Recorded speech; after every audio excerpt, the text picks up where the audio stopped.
Hey, I'm Kyle from federalprisontips.com, and we are 10 toes in with Wesley from Florida Prison Consulting. Wesley did our show on Beyond the Narrative. Now we're back to talk to him some more. How you doing today, man? Hey, good, man. How are you? Great. Thanks for Great joining to see us. you always. What's been the latest fight? What's been the latest fight for you since you've? Well, first off, let's back it up a little bit. What's your experience in federal prison? My experience in federal prison was 26 different prisons between state and federal, and basically fighting my whole way through it. And why in the fuck did you go to 26 different prisons? Because I fought. I chose to do my time a different way than most people, and I basically I fought the corruption the entire time. I tried to basically prove that anything that they had, any system that they possibly had for like administrative remedies and stuff didn't work. So I would take them all the way to Washington, D.C., BP 8, BP 9, BP 10, BP 11, and then I would take it into federal court. And I was basically just trying to highlight all the corruption. I was trying to document all the corruption that was going on. And like, you know, when I file a lawsuit, I just go ahead and put in that same lawsuit about all these drugs the officers are smuggling, the officers' names, the dates, the times, because I knew that surely there's going to be some smart news reporter that's going to read my case and it's going to be like, holy shit, this is going on here. So, in the eyes of the BOP, you're a pain in the ass? Yeah, very much so. What are some of the things, the most notable pieces or things of corruption that you saw in your 26 different institutions? I think I told you about the walnut trees that got stolen and sold to Mercedes-Benz. No, I mean, maybe you did, but tell our viewers here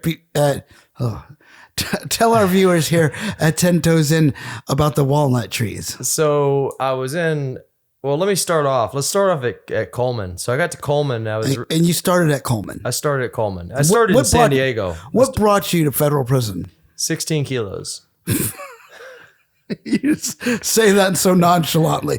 So you had 16 kilos. 16 kilos of coke. Yeah, not coke. From 16 kilos of what? Well, they don't really know. So, well, they say it was heroin, but it wasn't really heroin. It was 14 grams of heroin, 16 kilos of meth. They don't know that. They only ended up charging me with 14 grams of heroin. They got everything all mixed up. It was a lot of big miracles. So how much time did you do? I did 5 years. 5 years on 16 kilos. 16 kilos. Did you tell on somebody? I didn't tell anybody. I actually went into the meeting. They told me my, the investigators, one of the investigators was a Chinese guy, and he'd been like DEA his entire life. And he started talking to me, and he found out about my other business. I was like the top dog in the smoke shop world for years and years and years. And I was telling him about, you know, the bath salts, the spice, and all everything except the cartel, because I just wanted to like look, I know stuff, but I didn't want to talk about the cartel, any of that stuff. And he said, look, man, you are DEA gold. He said, you will not have to go to jail one day. He said, you will not do 1 day in jail. He said, just come to this meeting with me. He said, everybody's going to show up. Everybody's going to want to talk to you. So I showed up to this meeting, and all these agents came in. There was DEA, there was ATF, there was FBI, there was IRS, my lawyer was like taking down all their names. There was so many people, I couldn't believe. I filled up a whole boardroom, and they all came to see me, and I gotten accidentally released. I wasn't even supposed to be there. I just got accidentally released by complete accident with a no bond flight risk that didn't even live in the USA. And so I showed up to the meeting, and something happened. And the prosecutor was like, she's like, oh, something happened and we can't have this meeting quite yet. She's like, but you guys have all come from like a long ways away, like to be here, to everybody to meet up. So do you want to just go ahead and have the meeting? And I felt like God like slapped me in the back of the head and say, shut the fuck up. Don't say a fucking word. Like I literally felt this, like, do not say one word. And my attorney looking at the prosecutor, my attorney's like, we ready to do this? She's looking at me. And I'm like frozen because I'm hearing God's voice in my ear saying, shut up, don't say a word. So the prosecutor's like, well, okay, I guess we'll just reschedule this for a couple of weeks later. And I was so mad. I walked out of there, and my attorney's like, what happened? Why'd you freeze up? And I was like, God told me to shut up. And I was like, man, I was so mad at God at that point. I was so frustrated. that, you know, because I thought everything was going to be over that day. You know, I'd already gotten a miracle release from jail. All this miracles have been happening. And I thought, So if this we was go my to last. Pacer, there's no 5K1 in your paperwork. None. No safety valve. No, it got canceled. It all got canceled. So then 2 weeks later, so then I went home and I was praying about it. I was really, really upset at God. I was a new Christian. I really didn't know much about God at all, but I was really upset about this because I thought this was supposed to be my golden ticket. You know, I was going to talk about the head shop stuff and enough to get them off my case, and they were going to drop my case. And I felt God like telling me, I don't need you to be a snitch. You're not going to do that. That's not going to be how this is going to go down. And so like when that message kind of if you don't hear from God, like I was really developing a personal relationship with God, you wouldn't understand this. But as soon as God really confirmed to me that you don't need to be a snitch, this is not the way it's going to go down. I get a call from my attorney, and I said, well, how's the meeting coming? And she said, guess what? She's like, you won't believe it. She said, they don't want to talk to you anymore. They don't want nothing to do with you. The prosecutor wants to give you a super, super, super long sentence. She's like, they do not want to meet. They don't want to talk. They don't want to do anything. And I said, that's okay. I said, God already just told me that. And she's like, what? And so, but so how do you go from them wanting to give you a super long sentence to 5 years for 16 keys? That doesn't make any sense. Okay. So when they first pulled the drugs out of the car, they came back, and I thought it was cocaine. I thought it was 16 kilos of cocaine because that's what I told the cartel. Only cocaine. That's all I want to work with. So I knew exactly how much time I was going to get. I knew I was going to get just enough time for RDAP. I knew I had it all planned out. I had it mapped out. And so when they first pulled the drugs out, they had me in this little tiny cell for like 6 hours probably while they were tearing apart my whole car. And they brought me in the room and they asked me if I wanted something to eat. And they said, guess what we just found in your car? And I said, what? And they said, we found 16 kilos of heroin. I was like, 16 kilos of heroin? I started crying. I started bawling. I thought the cartel had fucked me so bad. I was so mad at the cartel right then. I was ready to tell everybody I was so mad. And, but I didn't. I kept my mouth shut. Then they took me to the Tijuana border crossing. I spent the night in the Tijuana border crossing. It was kind of crazy. I felt just like an illegal. it was like there was a space blanket they give you, you know, and so like this really thin piece of paper blanket, right? So I didn't know.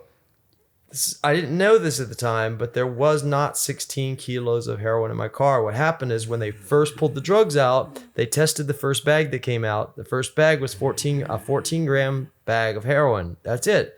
All the rest of it was methamphetamine. They didn't bother testing all the rest of the stuff. All the other stuff had to go to the lab. So then when I finally went up to go get sentenced, and I'm actually going to church because I promised God, I said, God, if you get me out of here. But I mean, even if it was 14 kilos of meth grids out to like 34. Let me tell you what happened. So when I finally go to sentencing, and I stood up I went as far as to apologize to the mayor of Los Angeles. I started a thing called Jesus Cartel. I'm talking people into quitting the cartel. I've got this whole ministry with Jesus Cartel shirts and everything. I'm like in the cartel's networks telling people to burn out their transmissions in their car so they don't have to cross the border. I'm like teaching this shit. I got bumper stickers now on my car that say "Want to smuggle?" #Jesus Cartel. I'm like going wild, just like fighting the I'm fighting the cartel like crazy. And so I finally I went to the mayor of Los Angeles, apologized. I told him how many times I crossed the border successfully with drugs. It's like 12 times. Told him everything, you know, and apologized to him. Went up in front of the judge. I said, Your Honor, I said, I just want to tell you I'm 1,000 times worse than the prosecutor can ever describe me. I said, however just bad that this prosecutor describes me, I'm 1,000 times worse. And I was just to the point I was about to tell him I'd crossed, 12 times. And he cut me off right there. He's like, shut up. I don't need to hear a testimony from you. And like, I didn't realize he saved me. So then the prosecutor gets up and she's got the real short razor hair, she doesn't like guy kind of thing. She did not like guys at all. And she did not like me at all. So she's a bull dyke. Yeah, she's a bull dyke, 100%. And she gets up. She's like, Your Honor, we caught him with 14 grams of heroin. And the judge is like, excuse me, 14 grams of heroin? She's like, why is he in my courtroom? We don't put people in prison for heroin in California. And for 14 grams, why in the world is he even in my courtroom? And he's like, you've got something screwed up, lady. He's like, I don't know what you're doing or what you're on. And he said that she might be on something. He said, I see right here on the charging indictment, I see 14 kilos, and I don't know how you're getting 14 grams. Well, I didn't know what had just happened. But what had just happened was she had the lab report in her hand. And in the lab report, it says 14 grams of heroin on the first line. On the second line, it said 16 kilos of methamphetamine. She missed that second line. If she would have read that second line, I would have walked away with life. And as it was, with her missing that line saved me. And my pastor was in the courtroom, my new pastor. I promised God I'd go to church. I became a Christian through this experience. And I promised God to find a church and all this. So my pastor is actually sitting right next to the cartel. The cartel is sitting there in the courtroom right next to my pastor just to make sure I didn't snitch. And so we all walk out of the courtroom together. And my pastor's like, did you see that Mexican guy next to me? And I'm like, I wasn't really paying attention. He's like, that was the cartel.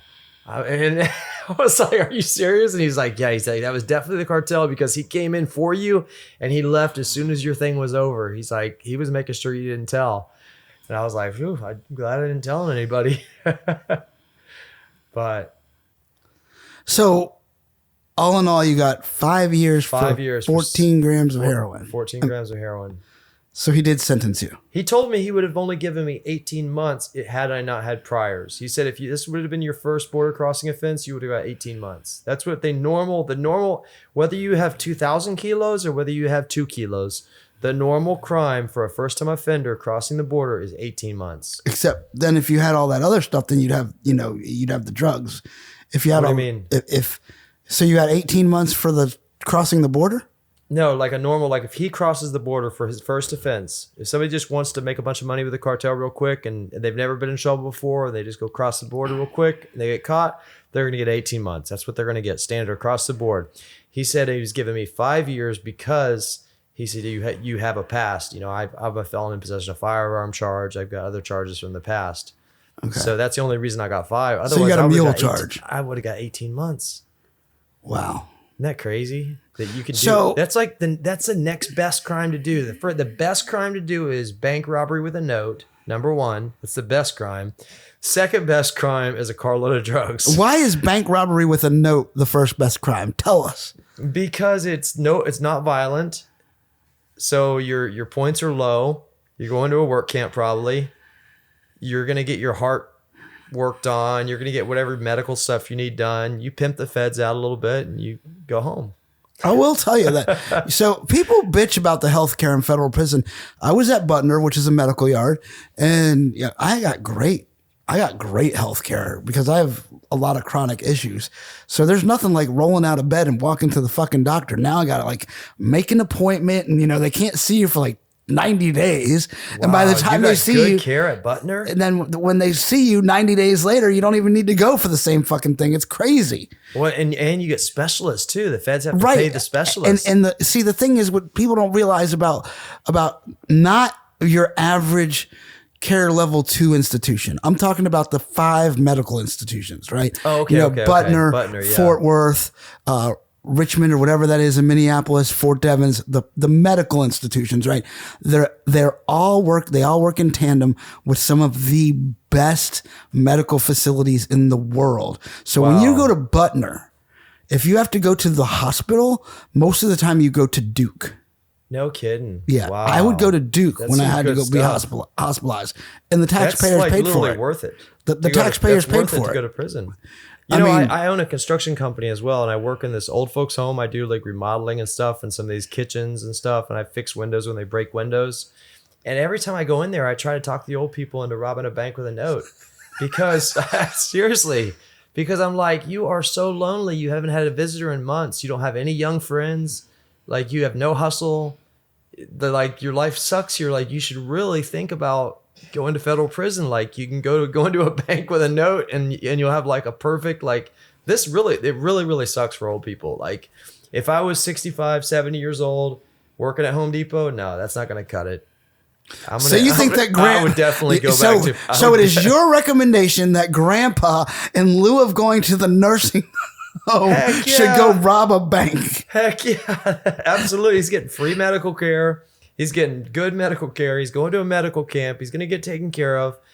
And he's going to have young friends. That's one thing people in old folks' homes don't have. They don't have young friends. They respect them. They respect them. The OGs. Yeah, we respect the OGs. And they got the wheelchair and they can smuggle all the food back from the chow hall. Like, they got all the hustles going on. I mean, they got that tubes hollowed out with K2 stuffed up the tubes of the wheelchairs. Listen, I was just telling a client this on the phone this afternoon.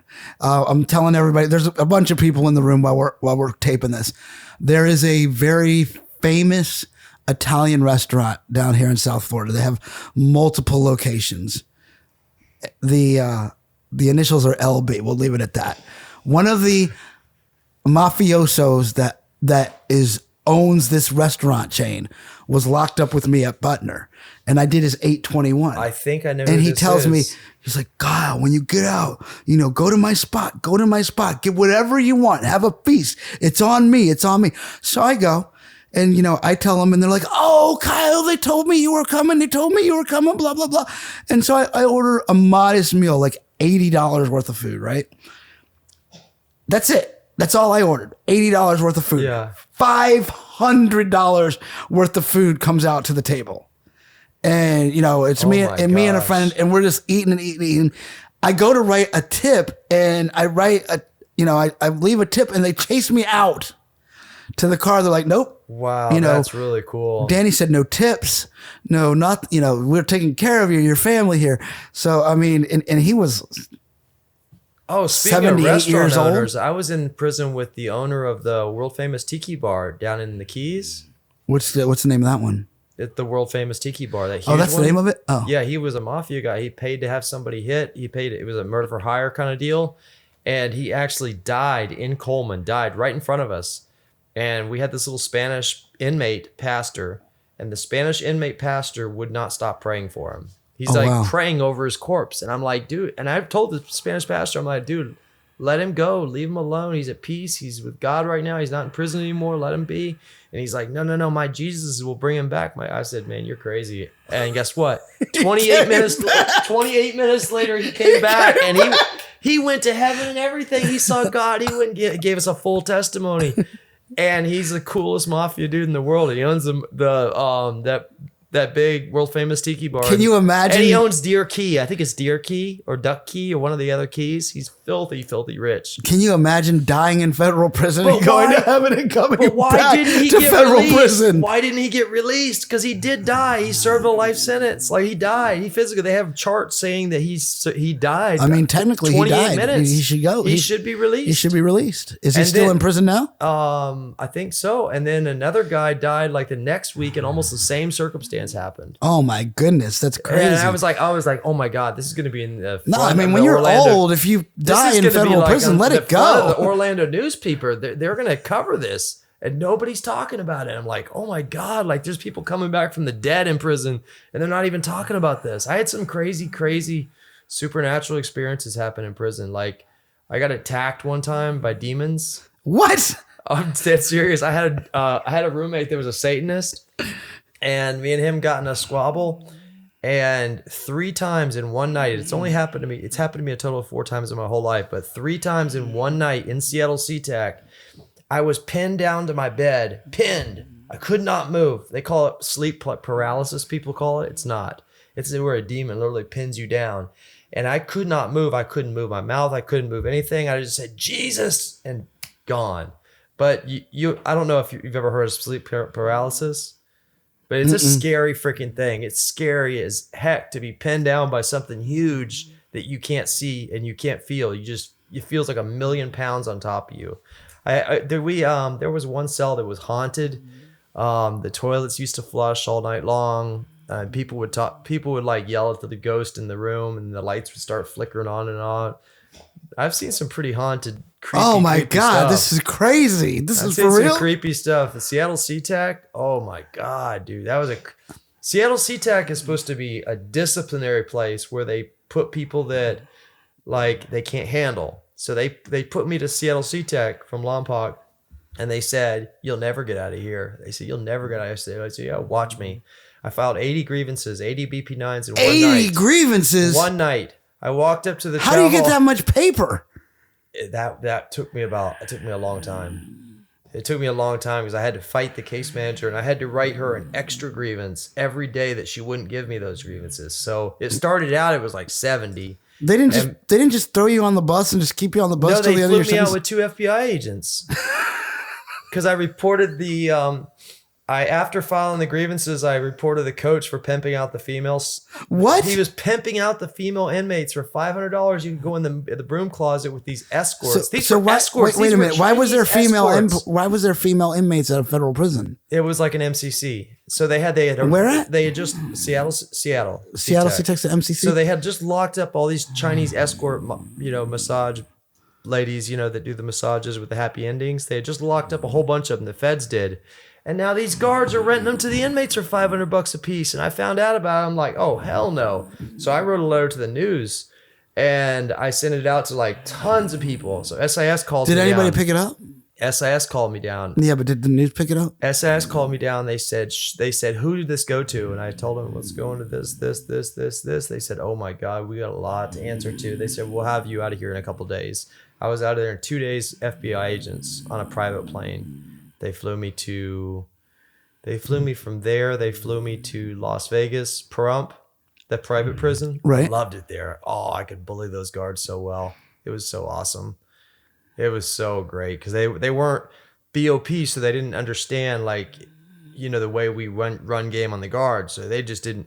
I threatened them with a grievance, and they'd just be like shaking. So it was like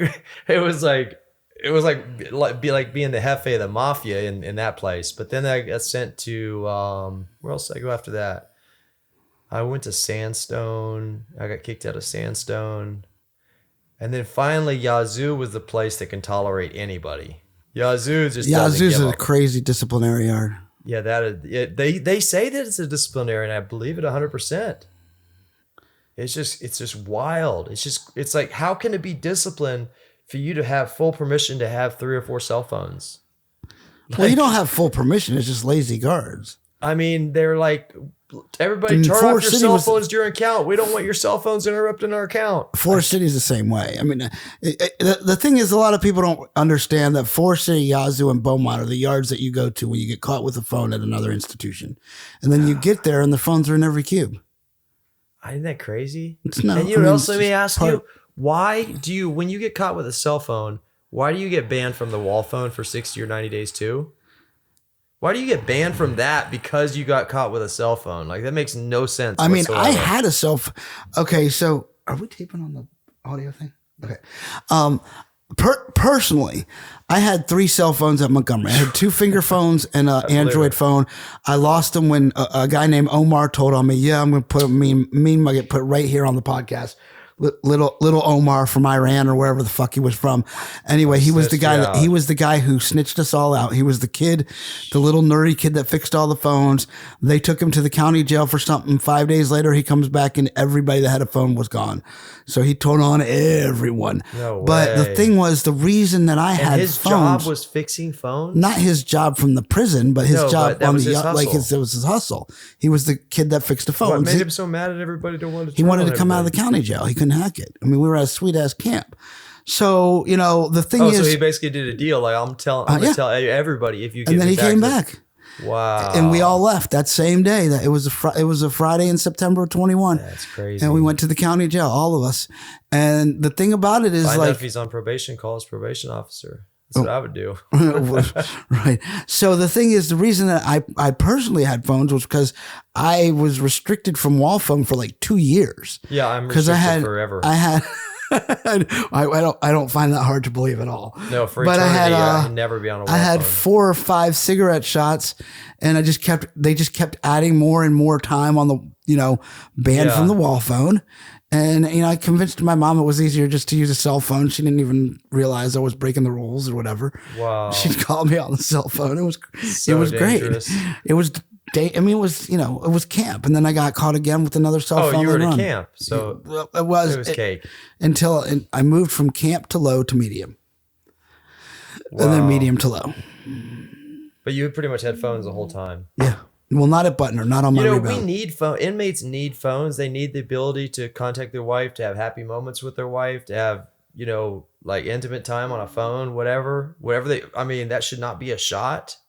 If they, even on the tablets, they should be able to absolutely express themselves. There is a technology that would allow them to do it. They've done it at some state institutions where they could, basically rent your own cell phone and you're on a mesh network, so you're monitored. So how many grievances have you done in all? Oh, I lost count. It was somewhere around 800 and something, I think, total. Jesus Christ. I've still got every grievance I ever wrote. I've got copies of every single grievance I ever wrote. Even in the state of Florida. The state of Florida for Florida DOC inmates is Chapter 28, I think it's called. That's the BP8 process. It's Chapter 31 or something like that. But I've got copies of every single grievance, and I figured that I could use these grievances and somehow, attract the FBI's attention to actually look into some of this stuff, because I've actually recorded proof. Like, I've got proof, and I've put it in the courts. I've done so much. And have they cared yet? I've given FBI interviews, a bunch of them, and there is actually a huge case against Yazoo right now. The FBI has it. It's called the Guardian case. And they said they're trying to basically get authorization to kick in the doors at Yazoo. They just haven't been able to get enough dirt on them yet. But they've got a case started from me called the Guardian case. And what's the foundation of the case? A lot of it has to do with PPP fraud. So PPP fraud, what do you mean? I mean, like... I gave a testimony to the U.S. Senate Judiciary Committee. I called Senator Dick Durbin's office and I said, look, I want to be a whistleblower. I just witnessed billions and billions of dollars of the crime. And so he's like, tell me about it. So they're like, okay, we need to talk to you. So they scheduled meetings with me, and I had like 5 meetings with the U.S. Senate Judiciary Committee. They had BOP there. They had everybody there. Everybody was there listening to my stories. And the second I finished my last interview, Dick Durbin told the director, you're fired, get out. So I got the last director fired. Carvajal. I think it was, yeah. I got him fired, thank God. You personally? I'll take personal responsibility, because it happened within 5 minutes of me being on my last interview, and I told him about everything. I mean, I laid out all of the dirt, and the U.S. Senate was blown away. I was telling them, like, look, they had camera booth setups like at Yazoo. They were taking banking photos and stuff like that. Like, it was so well organized. The guards were doing it. And the guards had people that were doing it. Let's back this up and tell me what was going on at Yazoo.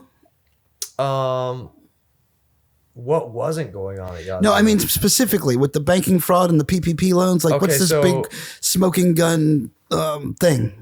So basically, they had everybody filed for PPP. They were getting $40,000 to $60,000 a piece. The inmates were. How are the inmates filing for PPP? They were filing somehow for PPP, and they were getting $40,000 to $60,000 each. And there was one guy that would come up to you and say, "Hey, man, you want me to file for you? I'll just charge you, $10,000. You'll get $40,000, and I'll get you the money." And I'm like, heck no, I'm not doing that. And they're like, oh, when you get out, just use the money to buy lawnmowers or buy something for your business, and they can't come back and bust you. And I'm like, no way, dude, I'm not doing that. And then this other guy's running around, not one guy, I'm talking multiple guys would be running around and be saying, hey, can I send your mom a TV for Christmas? Does your mom need a MacBook? Does your mom need this? Does your mom need this? He said, if you can send me like $100 a month to my commissary account, I'll just send MacBooks to your house every month. And I'm like, how are they doing this? Okay, so I'm losing you here. They're going through, they're buying bulk. They're on the dark web with the cell phones, and they're getting huge amounts of credit card numbers, and they're opening up Amazon accounts, and they're basically buying shit for people. And if you put $100 on their books, if you wire them $100, they'll keep sending flat screen TVs and MacBooks to your mom from all these different stolen credit card numbers, and they just keep. That's all they're doing all day long. This one guy, oh my God, he was a Russian guy. He decided he was going to take over the stamp industry in Yazoo. Okay. And so he bought every stamp in Yazoo, and SIS found out, and they got scared. They didn't know what was going on, so they shipped him. And for the next couple of years, they were still finding pallets of stamps in Yazoo in the ceilings. Pallets. Huge, like just pallets. And the guards, I don't know if you know this is one of the biggest things the guards steal, is the guards, the stamps in the commissary, the guards will steal those huge amounts of stamps, and they'll do it all the time. They'll blame it on the inmate. They'll say, "Oh, it's missing from him," and they do this all the time, and they make fat cash for that. That's a real big hustle. And then, they contact all these companies like Nike and stuff like that. They're like, "Hey, send me some of these, and we'll think about carrying your product." And so all these companies will just send officers all this stuff, and the officers none of that's accounted for. None of that. The commissary is a mad cash game for the guards. I mean, all the samples they get is just ridiculous, of like every type of Nike, every type of, they need an investigator just to go in, like somebody like what I was doing, just basically watch everything they're doing and just. So is this staff's doing this or inmates are doing this? Oh, what are you talking about, the commissary? But I mean the PPP thing. The PPP thing was inmates? The PPP was inmates. Okay. And thousands of inmates all across the BOP, but mainly Yazoo. I would say probably 60 to 75% of everybody at Yazoo got PPP fraud. And I'm not talking about the 2000 or the stimulus. I'm talking about PPP fraud. Oh, wow. Paycheck protection. So you're supposed to, that was the money that you were supposed to be paying your employees with. Right. And you had $60,000 to pay your employees with or whatever. And they were opening up bank accounts and everything. They had photo booths in the dorm. They're, okay, post your photo. We're going to get your new bank card right now. And then they had like officers' wives were running around, helping them open up bank accounts and stuff. And it was a big deal.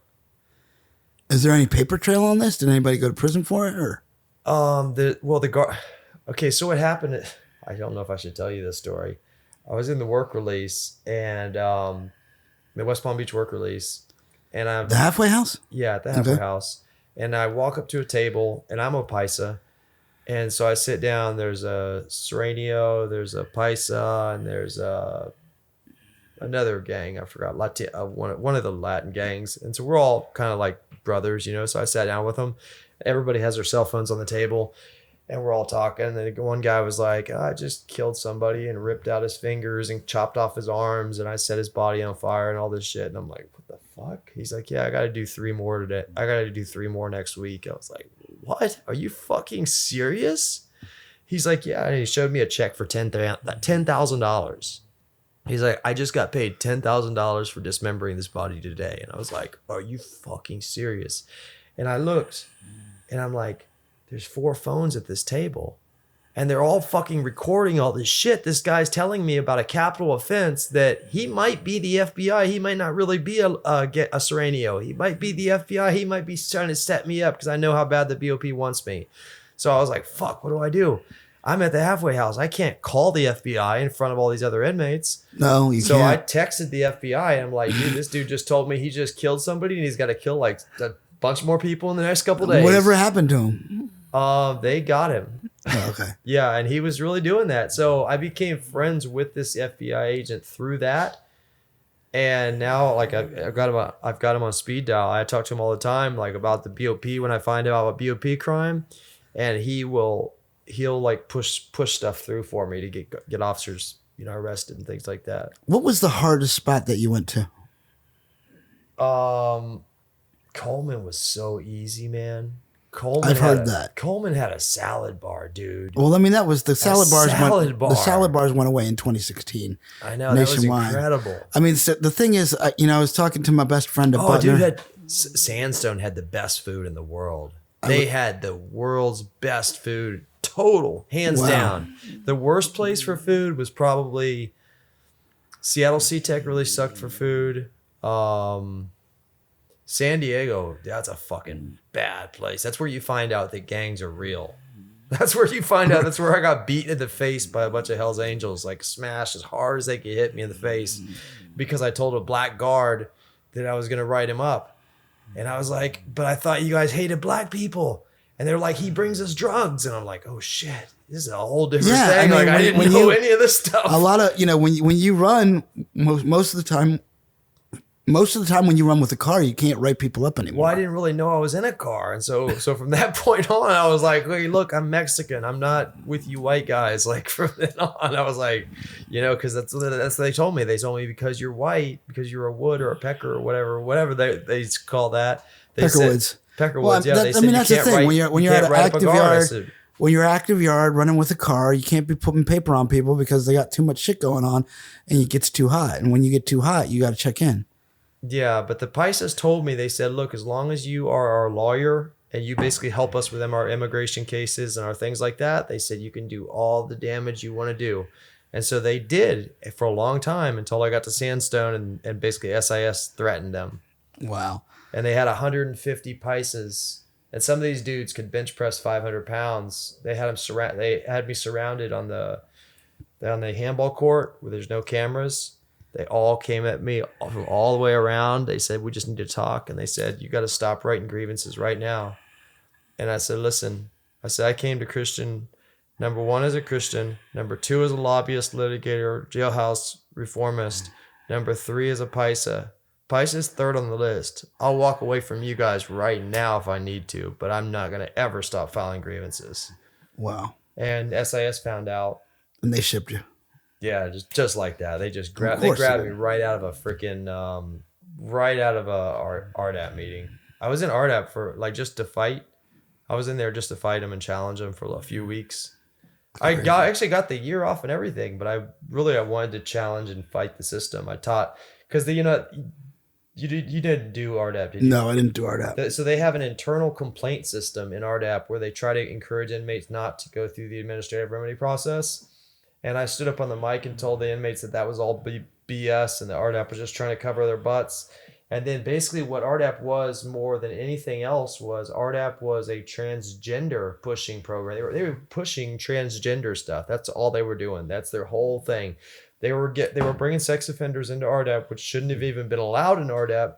And they were getting us to call these sex offenders, Mrs. Jones or Sally, and I was like, no, I'm not doing that. I'm like, I'm a Christian. I'm not going to call a dude a girl. I'm not going to think of him as a girl. They're like, well, just think of him as a girl. I'm like, no, I'm not going to do that. He's not a girl. He's got a fucking thing between his legs. He's not a girl. He's not Sally. I'm not going to think of him as Sally. And so then they brought out this elf. This tops it all off. Elf on the shelf. They brought this little elf out. And they said, okay, we want to teach you about reformation, all this. And we just want you to get on your knees in front of everybody. And we want you to pray to this elf and ask this elf to forgive you for all your sins and all the bad things you've done to your wife. And I was like, excuse me. I'm like, Muslims, are you true Muslims in this house? I thought you prayed to nobody else other than Allah. Christians that pray to Jesus, and the Christians were like, well, we just want to go home to our families a year early, so we're just going to pray to the elf and ask God to forgive us. I said, no, it doesn't work that way. I said, nah, you don't ever. So I refused to pray to the elf too. You got to pray to an elf in RDAP. That's a whole new one. I want to hear. Dude, I want to hear from people out there in social media land if they had to pray to an elf. Coleman can vouch for that. Actually, the re-entry guys in Coleman can vouch for that because I complained to them about that. I was like, how in the world are they making these guys pray to an elf?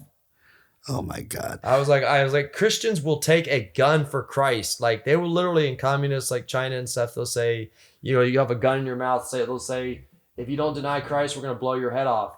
And these guys will not deny Christ. They'll get their head blown off. But guys in RDAP for a year off, they'll snitch. They'll do anything for that year off.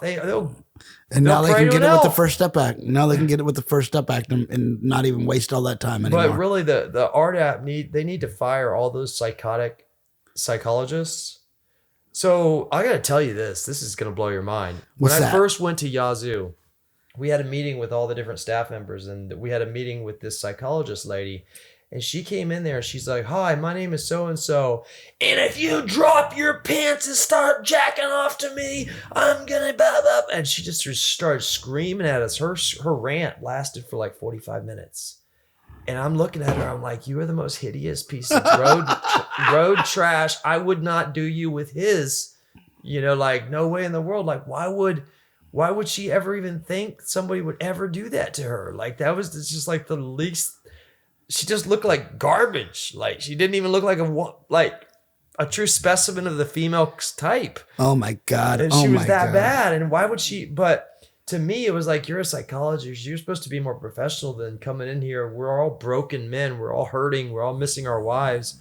And you're coming in here, introducing yourself, accusing us of dropping our pants and masturbating and gunning you. Like, gunning is a big deal, and it's disgusting, and it deserves a sex charge, but I don't think anybody's ever gunned her. I doubt that too. I mean, most of the women, I mean, would you agree with me? There's some that aren't, but most of the women that work in the BOP are hideous. Yeah. Oh my God. So there was this one chick in Yazoo. Oh my God, dude, this is crazy. Because I was in prison in Florida when I was like young. I was young in prison in Florida. And there was this chick that she was like this really southern, like trailer trash girl. And she was all the way up in northern Florida. And she had this raunchy, just irritating voice. And she was just, you could never forget it. And so here it is years later, I'm in Yazoo and I see the same chick, except now she's got purple hair, she's got blue hair, and she's got, most of her teeth are gone from meth. And she's married to the chaplain. And she's bending over in the shoe so guys will gun her.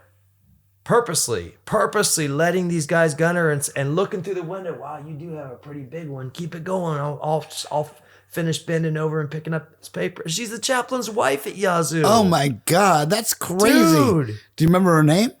I don't remember her name, but I was just like, oh my God, that's the chaplain's wife. I said, dude, you're going to go to hell. Like, that woman is trailer trash for real, but that's the chaplain's wife. You're not supposed to be gunning down other people's wives like that. Like, oh my God. And all the black guys, like every single black guy was at the cell door, all gunning at the same time. I mean, dude, luckily I didn't have a cellie because I'm not going to let I would freaking straight smash his head through a wall if he starts gunning at the door when I'm in the room with him. I'm not putting up with that.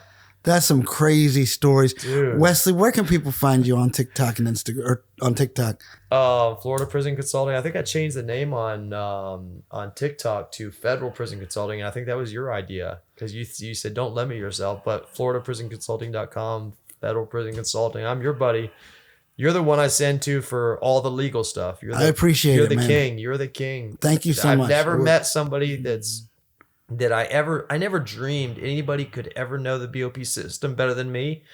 And you're the man that does.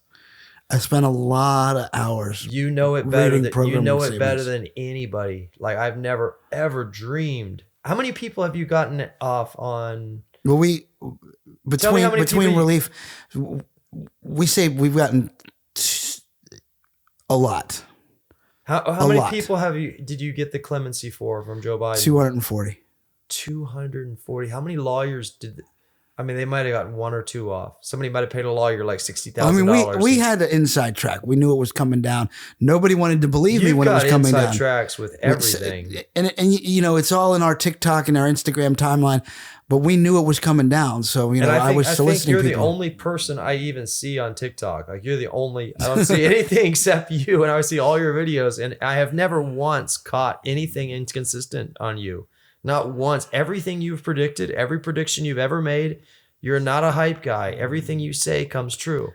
You know why? I'm going to tell you why, Wesley. It's really important because, you know, I have what? People believe you. They know that you're consistent. Here's the thing. The thing is, in this industry, you know, a lot of people sell false hope. And yeah. I was in federal prison for the entire duration of COVID. I went into federal prison on. Oh, you heard about the magic bus? July 6th. I was there with the magic bus. You know, from July 6th of 2018 until March 20th of 2024, and then I got off paper April 25th of 2024. So through the whole COVID, and I've got a lot of sicknesses and stuff, and I am 100% the poster boy for who should have gone home on the CARES Act. Yeah, you really got screwed. You got screwed, and I got moved. Moved from GP to quarantine 3 different times. I personally think that's why God has blessed you so much too. As far as like you are the captain. You are the official prison TikTok. There's nobody bigger than you on TikTok, on YouTube, for federal. Anywhere. For federal, there's a lot of bigger state prison TikTokers. You mean I don't think so. I think you. No, like JD and Ian, they have more followers, but for just federal, you you pretty much got everybody beat, but you had some really bad draws. And I think that you're so good at what you do, you know, people trust you. And I think that anybody, regardless of the amount of time they've got, I think you should trust him to do. So what I was saying was really that, you know, I was taken to quarantine 3 different times and brought back to GP 3 different times. So I know about false hope, and I'm not going to do that. And when somebody calls or DMs with a tip, we have a rule. It has to be verified 3 independent sources before I go somewhere with it. That's awesome. And, you know, we did 17 million views in 1 year. We average 5 million views per month between Instagram and TikTok now. I'm making a few $1,000s a month in just views alone.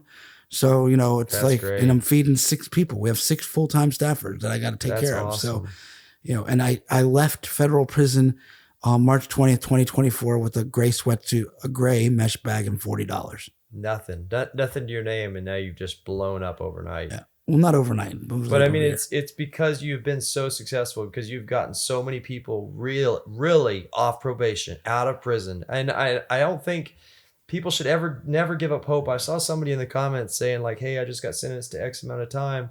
What should I do? I would contact you and have you fill out because I can vouch for you personally. I do legal work as well, but I won't do it for anybody else. I'll only do it for myself because I'm too scared to ever mess with people's life. But you were an attorney before. You have so much experience. I went to you for advice on my probation thing, and I'm positive, 100% positive, it's going to be granted because of you. Because early termination is probably the easiest thing for us. But we've won a lot of early terminations that the government fought us on. That's really important though, because a lot of people lose their life for probation violations, and you basically save their life when you can get that terminated early, you know? Of course. We love doing it. So, you know, I tell people luckily for us, we're at a point where we have so many followers. You know, the phone averages 300 or 250 inbound calls per day. Oh my gosh. Across the 5 staff members. And, you know, we do all those views. So I can turn business away. Yeah. Easily. You can afford to. And I do. Yeah. We don't have to take business just to keep the lights on. We don't have to take business just for money. I can pick and choose. So, and I play to win. Yeah. I play to win. I play to beat people. And I play because it's like, yeah, money's great. You know, I've come a long way. I've been able to pay restitution back, but there is no greater feeling in the world than calling somebody up and telling them they have their freedom back or their man's coming home sooner or anything like that. Yeah, you know, you've not lived until you've done that. Exactly. Adrenaline. And I know what that's like. You know, I make sure that we celebrate those wins big time. You know, I've been invited to places. I've gotten, you know, I did a compassionate release for a shot caller with the Serranos at Forest City that went through, and he sent me $10,000 on Cash App. No. Crashed my Cash App for 3 months. Wow. But I mean, yeah. So, you know, we try and do the best. I try and do the best we can. And, you know, I'm playing to win. And if you got me fighting for you, if you got my team fighting, and it's not just me. A lot of people think for you 100%. A lot of people think it's just there's nobody else I'll vouch for except for you. You know, people think it's just me, but it's not. I have a team of 6 now. You know, I got Chris Kent. I got, you know, Meg Feather, who's our manager and does our social media. I got Susan, who's our day shift manager. And then I have Jennifer, who runs our research department. And, I feel like I'm missing somebody. Are they all Florida based, or they? No, we're spread out across the country. And Sharice, got to spend time with everybody. We do a staff meeting every week, and I mean, these guys are full time; they're not part timers, awesome. And I don't farm stuff out. We keep everything in house. I didn't spend 20 years working for the BOP and can call favors in like Bruce Cameron and Susan Giddings. You know, we do it legitimate. We're not going to get trouble down the road for kickbacks or anything like that. Yeah, I mean, that's the kind of stuff that gets people charges. It gets people way more time in the end. It's not worth it. Where can people find you online?